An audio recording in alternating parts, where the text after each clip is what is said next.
basically were like, okay, this isn't our expertise. Next slide. And then we basically said, all right, there's a lot we can learn from basically partnering with people who already make soap, using contract manufacturers, learning from that, learning about price points, learning about distribution, learning about brokerage. I had no idea about what I was doing. If you want to be an entrepreneur, go be an entrepreneur. Yao yesterday talked about team. I basically get up in the clouds every so often. Like, I think about vision, I think about brand. This guy, we call him the cost collar. All he thinks about is numbers. I could show you the Excel sheet, but I wouldn't even know how to explain it. Dan basically does operations. That's all he does. Jen is an amazing designer. Jordan is basically amazing with development. Same thing with Stephanie, Ian, Tori, and there's 5 other people not listed on here. Complement your weaknesses. So, just a side note, this is all my personal life experiences. So what I'm sharing you isn't like, from down on high truth. This is just what I experienced. So please take that with a grain of salt. A team will either make you win or will make you fail. And could you go to the next slide? Basically, this is my baby. I love it, I care for it. I put in, as Yao said, like those 40-hour work days that is actually physically impossible. But if you care about something that much, you need to find the people, a part of your team, that are willing to go hell and back. And then again. And then again. And are willing to put up with your really strange idiosyncrasies and all that type of stuff. For those of you who are interested in our aid model, we do this. We do domestic giving, we do international giving, we do aid on basically 4 of the 7 continents. We're trying to make as much of an impact as possible. I've heard from tons of you guys that you know people, or do it yourselves, or have public partnerships. I want to talk to you. Because I want to increase what we do, and I want to do it right.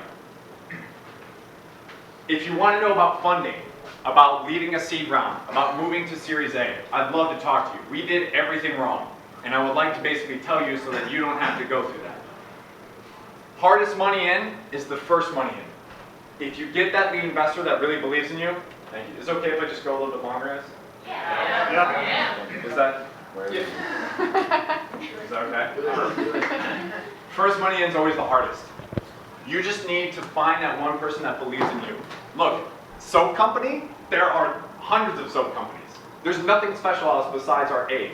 Seed investors don't invest in your company, they invest in you. So really, you have to find that person that's going to go out and be like, hey, I'm going to rep these guys. It could be a family friend. It could be someone who basically you jazz hand the crap out of. You're just like, I love you, I love you, I love you, I love you, I love you. I'm going to eat 5 times a day. Like, I won't go away. Like, legitimately, find that investor that will rep you non-stop. Because that's how you continue to build. Next slide. Operations. No idea. Still no idea about how to do brokerage for like shelving or Safeway to Kroger to Whole Foods to Costco, anything. Like I said, you find out through basically blowing your leg off. You're just like, oh, we're just going to go to Whole Foods and my leg. Oh. Just consistently, okay, so we had no idea what we were doing. We went into a Whole Foods store and we're like, we want to be shelved at these stores. And they were just like, who are you? And we're just like, I made this soap in my basement. And they're like, security. So then legitimately, so I was doing Teach in America, and recently we just went full-time on this about 6 months ago. But we went into Whole Foods about 2 years ago. They said no. And then they emailed us and said no. And then they emailed us in big bold. I printed this email and stuck it on my wall. In big bold letters of like, please leave us alone. The guy who makes the soap in the basement needs to go away. We just kept going. And we just kept showing up again and again and again and again and again until finally they're just like, we'll give you one store. You have one store, and if you sell out, then we'll consider you doing another store. We legitimately did, from the moment the store opened till they closed, demos. And people don't demo soap, right? So like, I have little kids run up and take a little sample and they're like, cheese! And I'm like, no!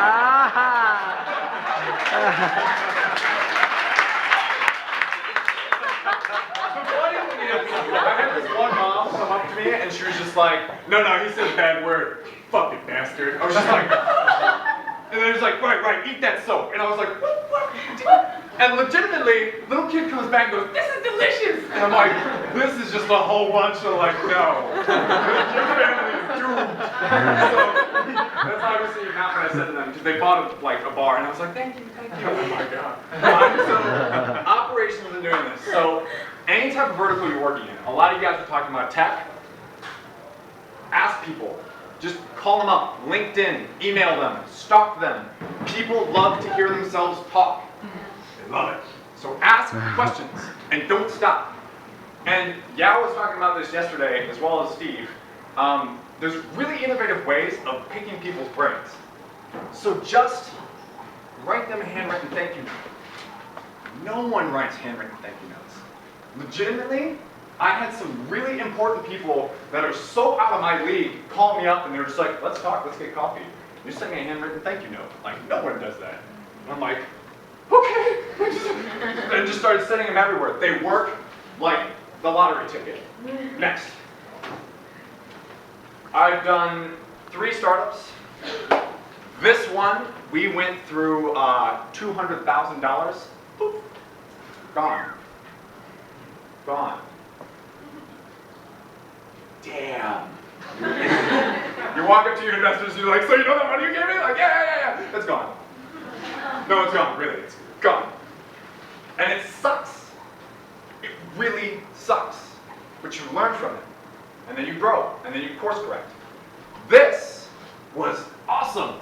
I loved Talk Chalk. And it was the wrong team. We got an awesome developer who had 5 kids and could only do it during the weekends.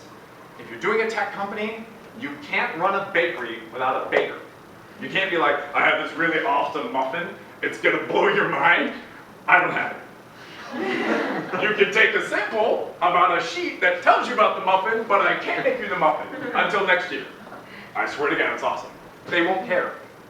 Like, if you're going to do something, and this goes back to what we were talking about yesterday, you need the expertise to do it.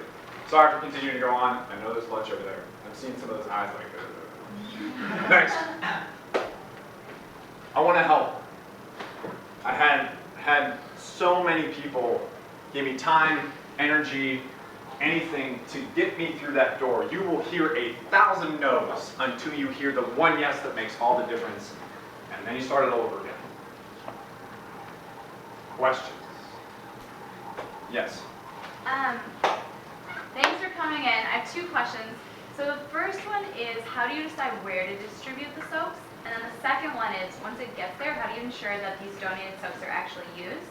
And the reason I asked is because I've been to a lot of countries where there have been handouts and then sit in a corner, and especially because hand washing takes extra time, and if someone's not in the habit of doing it or don't understand why, they might not. Right.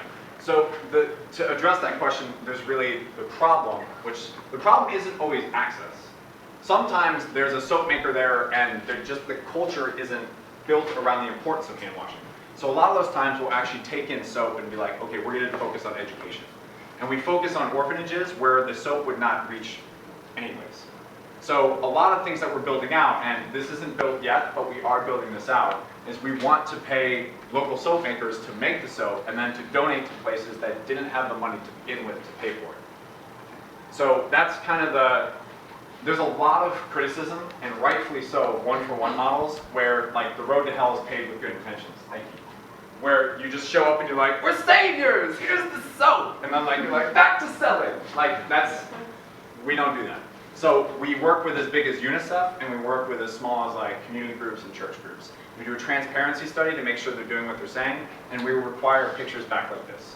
If we don't do it ourselves, like we work domestically in homeless shelters, women and children abuse homes, we work with food pantries sometimes, like that's the domestic side. Usually we can do that. Internationally, it's making sure that transparency is done.